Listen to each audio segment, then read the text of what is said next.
and welcome to my YouTube channel, Yoga with Alicia. I am Alicia, and today this session is all about the spine. Now, as we age and grow older, our spine degenerates. But there are benefits to bending backwards, such as counteraction of the degeneration of your spine, opening and stretching your inner organs, energising your brain, increasing your vitality. And backward bending facilitates the mind to be able to retain alertness and a sense of cheerfulness. So, to practice nice and safely, we are going to take certain poses that lead up and culminate into a back bend.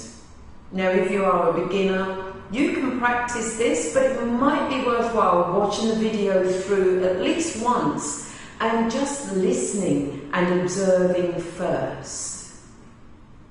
So, let's take ourselves into our foundation position, Savasana. So bring yourself round and down onto your mat, stretching, lengthening and extending your body and your legs. Allow your feet to be hip width apart, your toes turning outward, and then allow the arms to roll outward too, bringing the knuckles to rest on the ground away from the hips. Take a breath into the nostrils, exhale and gently pull the chin down toward the chest so that you lengthen the upper neck.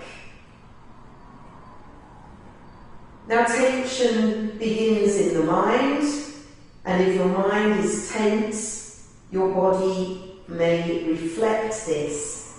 So think about relaxing, surrendering, and releasing in the mind first and foremost.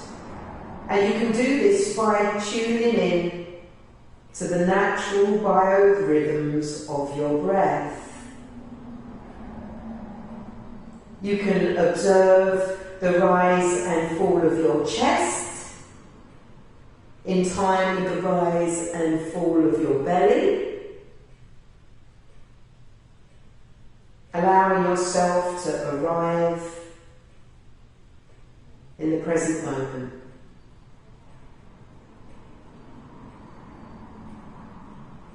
Let us begin. We're going to take a breath in and we're going to bend both knees and bring the feet to be hip width apart and the heels of the feet quite close to the buttocks. Now roll your hands so that the palms of the hands press into the mat, the ground beneath you. You're going to take a breath in and gently begin to peel the base of your spine away from the floor, lifting the buttocks, the hips, and the thighs up toward the ceiling. You're drawing your chest towards your chin, and as you exhale, you'll reverse all of that by bringing the spine to reconnect with the mat, ensuring that you keep the pelvis tilted so that the base of the spine will connect with the ground as you lower. And you want to ensure that the knees remain hip width apart, avoid allowing them to drop in toward each other or to splay outward outside of hip level. Let's go again. Now you can press into the palms of the hands to help give leverage. As you peel the base of the spine away, you tilt the pelvis, you raise the thighs, you elevate and lift up the buttocks and the base of the spine, and the chest comes towards the chin. Check if you have clenched your teeth, and if you have, then allow them to soften, maybe part them slightly, and relax in the neck and the throat. And then return to lowering the spine, tilting the pelvis, and bringing your back to rest once again on the ground. We're going to go one more time, because anything that you practice, if you can give it at least 3 goes, the mind and body communication improves. Let's press into the soles of the feet, into the palms of the hands, as we rise up with the tailbone, the buttocks, the hips, the thighs, the trunk of the body, and the chest comes towards the chin.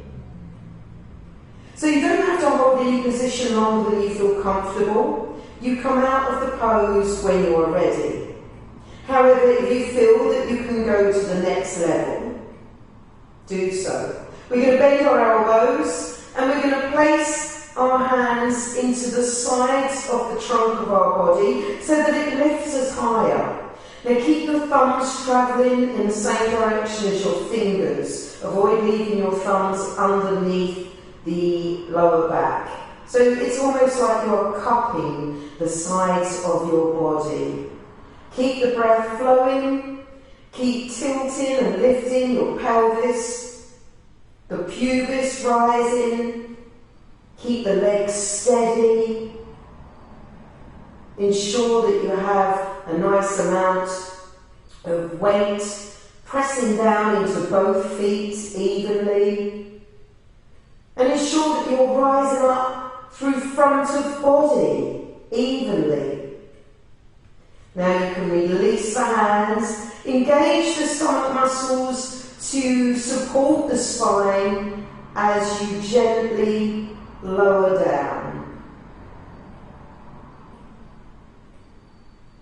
And then once the spine is on the mat, just stretch and straighten your legs without disturbing the spine, and just release once again into Savasana.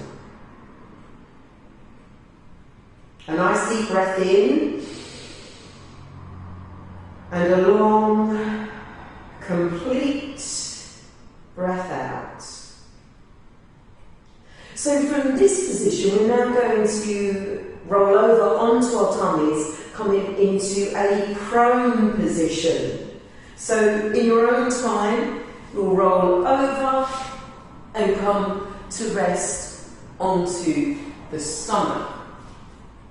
Now you can extend forward onto your mat, and you can think of just having a bit of a stretch and bringing the flesh around the hips and the waist up towards the upper chest and the armpits. So you're quite naturally just elongating along the mat.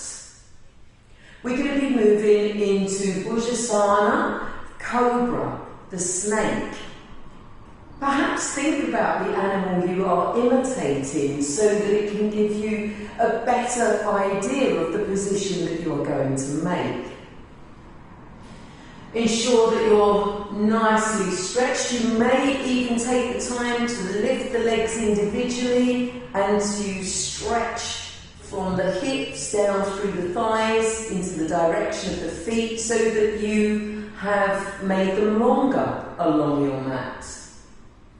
You're going to bring the hands to rest beside the chest, keeping elbows, wrists and shoulders on the same plane. So it's almost like you have two identical tracks running along and you are aligned with them.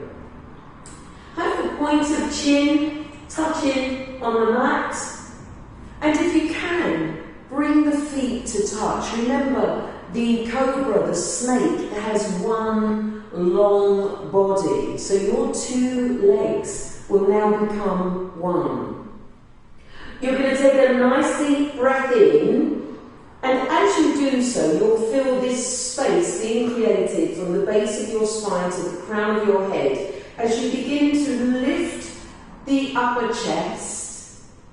And you only go so far that you could comfortably take your hands away from the mat and keep the upper body raised.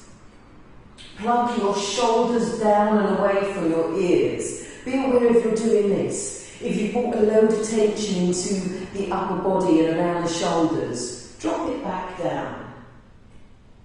Now on an exhalation you will lower, and as you lower you'll continually think of moving in the direction of the top of your mat, the crown of your head, so you create length as you lower. So you've got the chin or point of nose just touching at the mat, and we're going to go again into the full Damarasana. You might like to take a breath in and even elongate along your mat a little further before making the fullness of the posture, so that you create more space. The space you create is there for you to move into. So a nice deep breath in and feel the elevation travelling up through your spine from the base, the coccyx, all the way to the crown of the head as you begin to lift up. And now you're pressing into the hands, using the resistance of the floor to raise you up. Now you can lock out the elbows if you feel that you're able to, or you can have a bend in the elbows, whatever you choose, whichever feels most comfortable. Remember, you do have to keep comfort in the positions. If it feels uncomfortable, you're possibly going deeper into the posture than you're ready to. Your ego might be forging you ahead before you are ready. So do listen to your body as you get into the position. Now if you are upright and feel that you can go further, you could even raise the chin and the eyes up towards the ceiling. And then it's time to come out of the posture. And as you release from the pose, you continue to stretch forward to the upper end of your mat, so that as you come down, you are still creating space. You might like to cross the hands and rest the cheek. Now you can feel the compression of the front of your body and chest with the mat. But this doesn't mean that your breath cannot still be long and deep, because you can open the back rib cage. So the ribs here at the back of you, as you breathe in, let them open sideways and upwards, so that there is still a lot of space for your lungs to inflate. Let's go once more with Damarasana. So bring the hands beside the chest. Now if the previous level was comfortable for you, stay there. If you feel that you do have a little further arch or backward bend in your spine, you can bring your hands down past the chest, moving down toward mid-body. Point of chin on the floor. A nice deep breath in as you create space, and then you lift, pressing the floor away from you to help you rise up. Sink the pubis and the pelvis back down toward the mat. Continue to ensure that you elevate up through the spine, making space between the individual vertebrae of your spinal cord. If you feel any pinching in the lower back, it's because you've possibly crushed down rather than lengthening before and during your lift. If you can take the chin up, the eyes up, to look up, maybe the eyes can travel a little further along the ceiling. And then to come out with the grace and strength you went in, continually moving forward with the skin and the bones of your spine to bring you toward the upper end of your mat as you release. And then you can cross the hands, rest the cheek, and take a couple of deep inhalations and exhalations.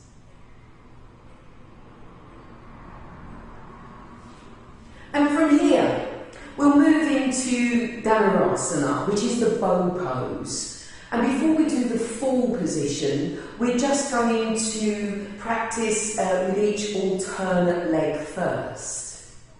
So let's bring our left forearm in front of us. We're placing the elbow and wrist on the same parallel line. The hand, the left hand is placed into the mat in front of us. We still keep a lovely stretch through that right leg. So you might want to once again pick your right foot up and extend down and away from the left hip.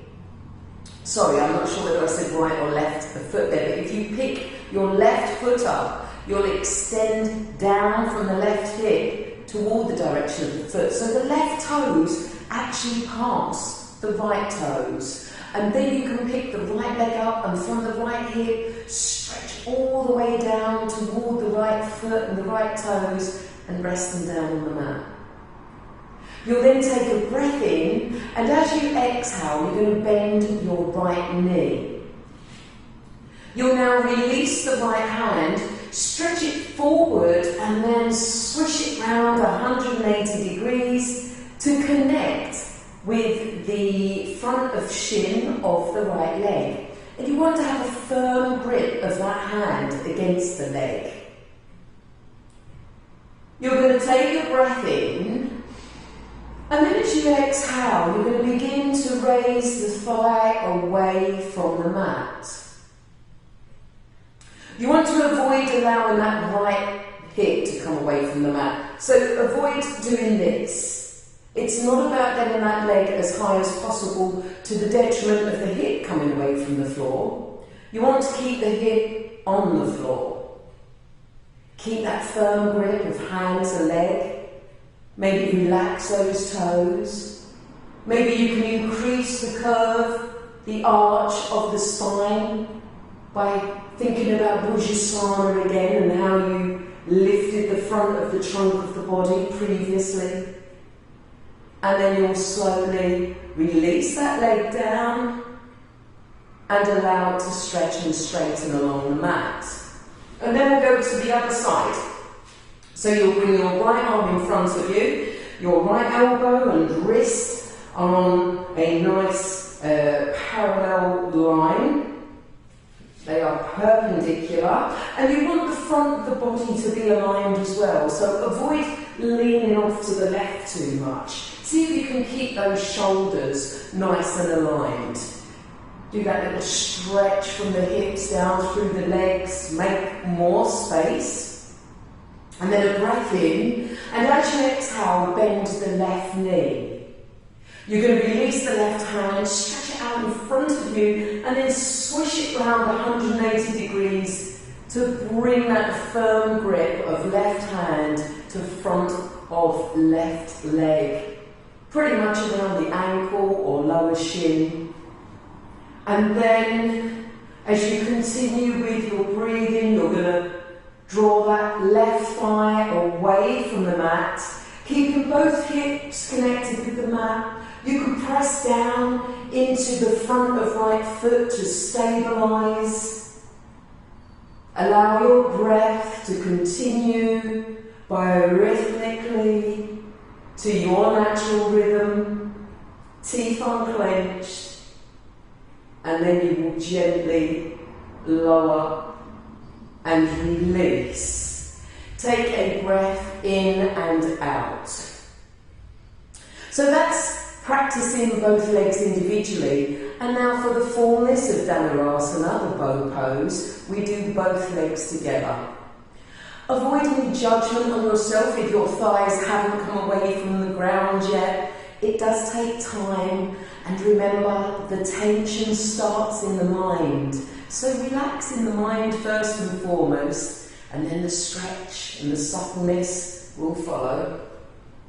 So let's bring ourselves down onto the mat, taking time to maybe elongate a little further again, creating space. Point of chin on the mat. You're going to take a nice deep inhalation, and when you exhale, you're going to bend both knees and draw both feet, the heels of feet, towards the buttocks. And then release the hands and swish them round to connect with front of feet. And then a breath in as you lift the upper chest, the shoulders, the thighs, and use the resistance of the legs against the hands to help increase the arch of your spine. And then gently lower the thighs, lower the trunk of body, and release safely and with control. You might like to cross the hands and rest the cheek.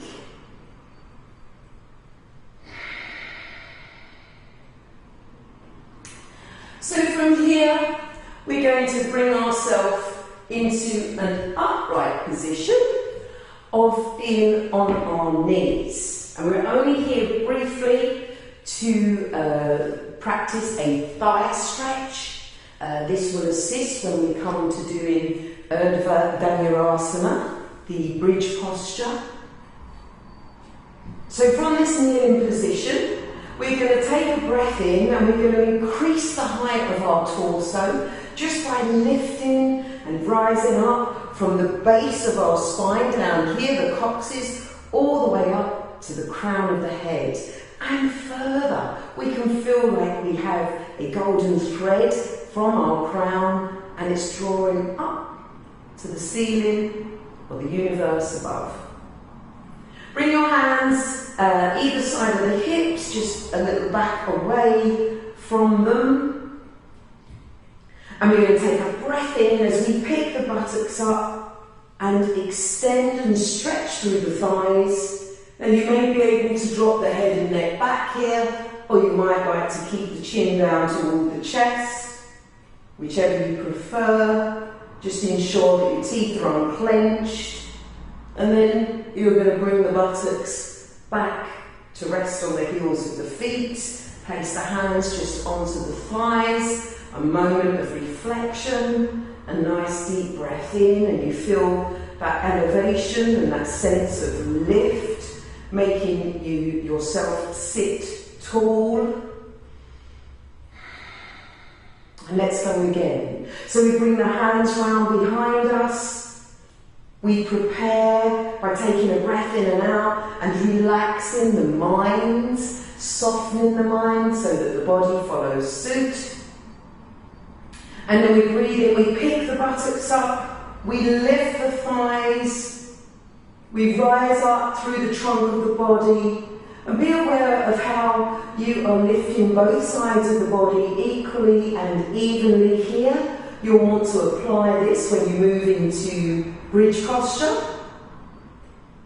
And then bring those buttocks back down to rest on the heels of your feet. And rest the hands, another moment of reflection. We have one more thigh stretch to do, and then we'll be moving into Damarasana, the bridge posture. So let's bring our hands behind us once again, and a nice deep breath in, and lift, and stretch, and raise the heart centre up towards the ceiling. And you'll find that on the third time, mind and body communication is becoming clearer. And then gently lower the buttocks and bring yourself back to sit tall. And then the hands come forward, lift the buttocks, turn the feet out to one side and bring the buttocks down. So now we're going to move into the bridge posture. There are a couple of stages of getting into bridge posture. So to begin with, take it nice and slowly. You only hold the position for as long as it feels comfortable and is relative to the strength you have. The strength that you have will increase, and as we said earlier, the benefits of this position are all about keeping the degeneration of the spine to a minimum. So practicing bridge posture through the decades is one of the best elements of yoga that you can give yourself. It will keep your spine nice and healthy and vital. Let's go into the position. So you're going to keep the knees bent as you hold on to the legs, drop your chin to your chest, tilt your pelvis and connect the bones of your spine with the mat. So once you're down on the mat, you then just bring the heels of the feet in a little closer towards the buttocks. You want to keep the feet nicely centred. As you go up into bridge posture, there's every chance that your feet might tend to splay outwards, taking the knees with them. But if you can keep your feet nicely straight and centred, this will help. When you do go up into the position, you're going to engage your buttock muscles. You're going to lift your tailbone, the coccyx. You're going to keep your back pelvis, the back of your pelvis here, nice and broad, so that it enables the spine to have space to arch. And you're also going to ensure that you keep the breath flowing. Sometimes through concentration, the breath will stop, or the teeth get clenched, as we mentioned earlier. So ensure that you avoid this. Breathe in, bring your arms up and over the head, and place your hands beside the head, just near to the shoulders, with your fingers now travelling in the same direction as your toes.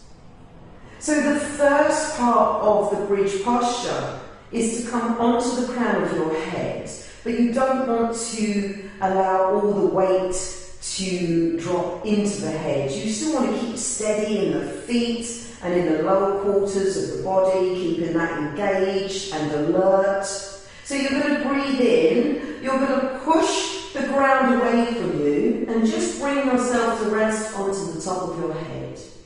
And then the next stage is another breath in to push the ground away from you and rise up into Damarasana.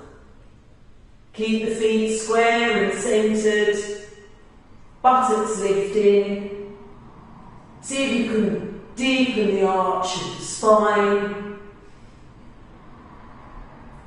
And to come down.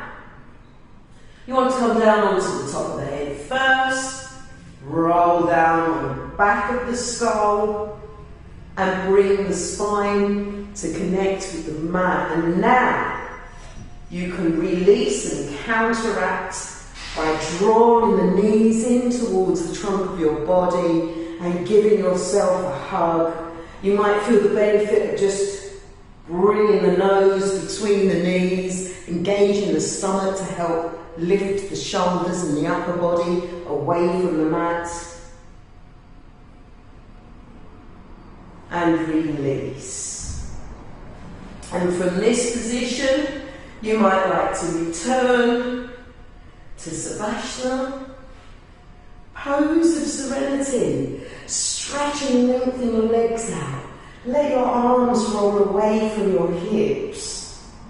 Increase the length of your upper spine, the cervical spine, lengthening the neck, drawing the chin down towards the chest, and then allowing your whole body to melt down into the ground, to surrender and to receive all the nutrition of the positions you have just practiced.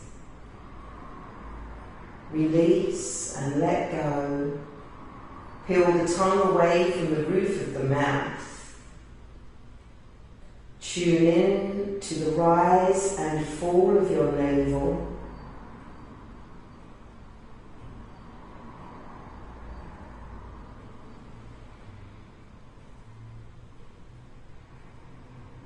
And become aware of the sense of new vitality